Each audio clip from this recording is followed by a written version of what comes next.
Hello, we are back with another reaction video because I know you guys like my reactions, number one, and number two, this one's about fitness because I know a lot of you guys are into fitness. Dr. Eric Berg, stop doing this if you want to build muscle. Let's go. Mistake number one, you are not training hard enough. There is a lot of research on this, and the great majority of people who think that they're training hard enough are not even close to where they should be. So to make a muscle grow, there's a certain threshold of intensity that you must reach to be able to get that muscle to adapt and get bigger. And so the term for this is called proximity to failure. How close to failure can you get? So let me just contrast this to what most people do. They do 3 sets of 10 reps, okay? That's their workout. And so the problem is, how do you know how much weight to put on the machine or a barbell to be able to do this? So let's say, for example, you do 10 reps, okay? And it's starting to get difficult. It's uncomfortable. And then at the 11th rep, it starts slowing you down. And then we do one more rep, number 12, and now it's starting to really grind, right? But at 13, it's physically impossible to complete that rep. This is where you need to be at the end of your reps, right here, between 12 and 13.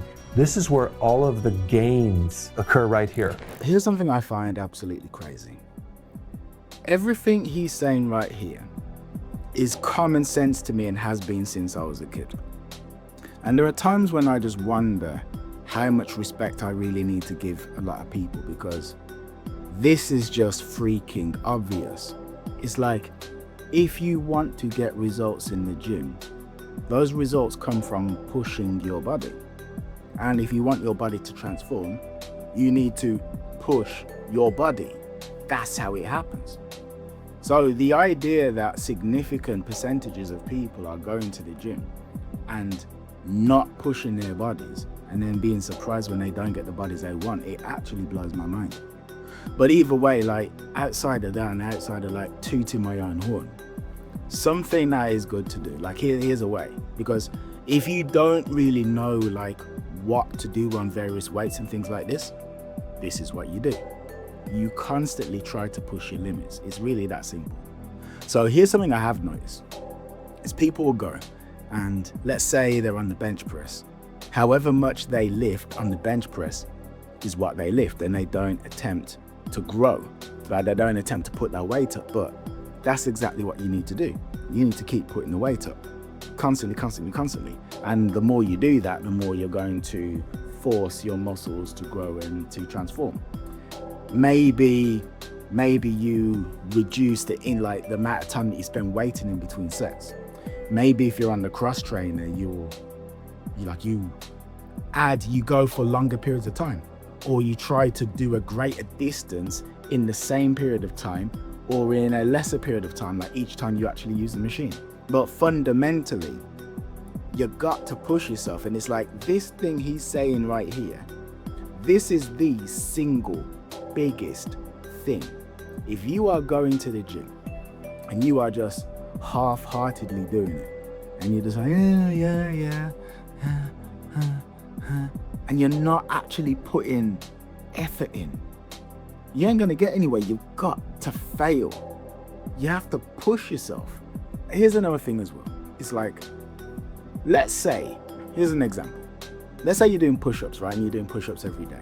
And let's say you can do 5 push-ups. Okay, cool. Every time you try and do one more. So you try and do 5, then you try and do 6, and 7, and 8, and 9, and 10, and it all stacks. Now here's the thing. Number one, it only sounds like one push-up, right? You're just trying to do one push-up more. But if you're constantly trying to do one more, even though it's only one push-up, it's still pushing you outside of your comfort zone. And that push is gonna force your muscles to rip and to grow. That's what you do, and then eventually those 10 push-ups become 50 and 100. That is basically what you do. But what do most people do? They quit here, and then they compensate with more volume, never getting to the intensity to create the adaptation of the muscle. Here's what I recommend you do, okay? Don't have a preset number of reps in a particular set. At first, you might guesstimate how many you can do but you really want to go to almost failure, okay? And when I mean almost is you're grinding and you can barely actually complete that rep. So once you've done that, this is what I recommend. You wait 10 to 15 seconds, okay? That's your rest. Are you recharging fully? Absolutely not. You're probably recharging 10 to 15%, okay? Then you pick up that weight again, and maybe you're able to do 2, maybe 4 more. And you're going to complete failure. Then you rest for an additional 10 to 15 seconds. Not 2 minutes, 10 to 15 seconds. Pick up the weight again. Maybe you could do 1, maybe 2 more. So now we're really giving that muscle the intensity it needs to adapt. And I would not count these as additional sets. I would count them as a part of this one set right here, because you're really not resting too much in between. All you're doing is you're pausing to give your body a little reset to be able to squeeze out some more injury or more intensity to that muscle. And it really has to do with differentiating uncomfortableness until you say, I can't do any more. Now, that being said, if you overdo this, you can really spike cortisol, okay? That's the stress hormone. We don't want to jack up the adrenal glands too much and create too much cortisol. So what I'm going to recommend, especially if you're starting out, do no more than 2 sets of this per muscle group. I'm talking about within a workout, okay? Now, as you adapt and you get stronger over time, maybe go to 3 sets, but because you're going so intense, you want to make sure you don't overdo it, especially when we come into the mistake number 2, okay? Which involves parts of your body not recovering. Your muscles usually will recover between 48 and 72 hours. That's 2 or 3 days, okay? But did you know that the connective tissue, I'm talking about your tendons, the fascia that surrounds everything, take a lot longer to recover. In a day, if you're lucky, it'll recover between 0.5 and 2%. Now let's take a look at your nervous system. The nervous system takes at least 5 to 10 days of recovery after this intense workout. And then if we're talking about hormones, we're looking at between 3 and 5 days it would take to recover after an intense workout. Do you see the problem? The problem is most people are focused on growing their muscles and they're not really looking at the recovery aspects of the other parts of your body. It doesn't make any sense to build up your muscles to end up creating a tear in a tendon and now you can't work out because you're injured. So how do we overcome this high intensity workout with trying to recover all of our tissues at the same time? Okay, well, couple ways. Some of you might have heard of Arnold Schwarzenegger, and he trains 6 days a week, and I'm talking about 2.5 hours in the gym every single day. How could he possibly do that? Well, steroids. This man is a doctor. I've kind of followed him very half-heartedly for a few years. He seems to know what he's talking about, but I look at this and this honestly feels like BS to me. So he's saying Arnold Schwarzenegger is training 6 days a week, 2.5 hours. How could he possibly do that? It had to be steroids. I mean, I don't know, man. I don't know. I have been working out since I was 14. Have I been working out 2.5 hours a day? No.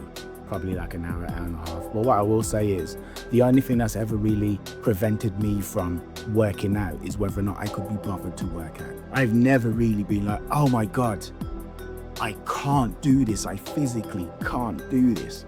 I can't do this at all. So it makes me wonder who he thinks he's talking to, because I don't know. I mean, he did say he's 61 years old, so maybe he's actually made this for an older audience, because working out 6 days a week doesn't seem crazy to me. Well, I mean, it's not crazy. I worked out from about December 24th until about a month ago. I literally worked out every day. Every day. I didn't have any days off. And the only reason I had the day off was because of my eye surgery. You know, I've had this cornea transplant here. That's the only reason I stopped. You know, I'm itching to get back into it. If not for that eye surgery, I'd still be doing it. Would I be doing 2.5 hours a day? No. It'd be more like an hour and 20. But again, that's about me, like, can I be fucking bothered to do more? So I wonder who his audience is. Now, back when he was doing steroids, it probably doesn't compare with the steroids that they're doing now. However, when you take steroids for bodybuilding, there also is a benefit from those steroids, which, by the way, I'm not recommending these, but there is a benefit because your assimilation and using of these amino acids to build more muscles is accelerated, but also the repair and rejuvenation of your tendons, your cartilage is much shorter than if you weren't on steroids. It has anti-inflammatory properties, not to mention growth hormone properties. And this is exactly why Arnold Schwarzenegger was able to work out 2.5 hours a day for 6 days in a row. If you take a natural bodybuilder that's not on steroids, they're not able to do it. They would overtrain because they don't have the recovery. I'm gonna recommend you don't work out 2.5 hours at the gym. That's gonna be overtraining, okay? What I would recommend is you only work out between 30 and 45 minutes. If he wants to say, don't work out 2.5 hours at the gym, that's overtraining. Honestly, I hear that and I go, yeah, right, fair enough. Whatever, like, yeah.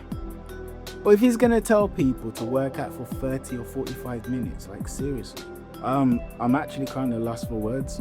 But again, I have to think maybe his audience are people in their 50s, 60s and 70s who've never exercised at all, because that sounds crazy short to me. Crazy short. Any exercise class you do is going to be a minimum of 45 minutes, usually that to like an hour 15. And when we're talking about a muscle group, I would only work that one muscle group 1 to 2 times per week, okay? Not even 3 to 4 times a week, because we're trying to bring our cortisol down. I think another thing as well is like you kind of need to specify exactly how much you're actually doing with a specific muscle group. So like, because back in the day, I would actually just do one muscle group. Like I spend a whole day at the gym on one muscle group, right? So like today's chest day, and I'd do like 7 exercises or so, maybe 8 or so that are all on my chest. Boom, and I smash my chest. Cool. And then after that, I wouldn't do chest again for like the whole week. I mean, I'm sure you're at least aware of that training split. Nowadays, what I do is I do upper body one day, lower body another day. And I do like abs every day. Right? So like upper body, lower body, upper body, lower body, upper body, lower body. But say if I'm doing upper body, I'm not doing nearly as much upper body exercises as I was on the day I was doing chest. Well, let me explain what I mean. So like on chest day, I do all my chest exercises. I do about 7 of them. On the upper body, I would do like 1 chest exercise. So I'm not only doing, I'm doing like chest 4 days a week, basically, if you see what I mean, as well as doing other body parts 4 days a week as well. So you get the point I'm making. It's like on any one specific day, with what I'm doing right now, I'm not taxing my specific muscles nearly as much as I was doing on the one day back in the day when I would just like drill that muscle group on that day. And when he's saying, oh, only work a specific muscle group once or twice a week, it's like, well, how much are you actually doing that day? Are you doing 5 exercises, or are you doing 2, or are you doing 3, or like what? Again, it's like, this man is a doctor.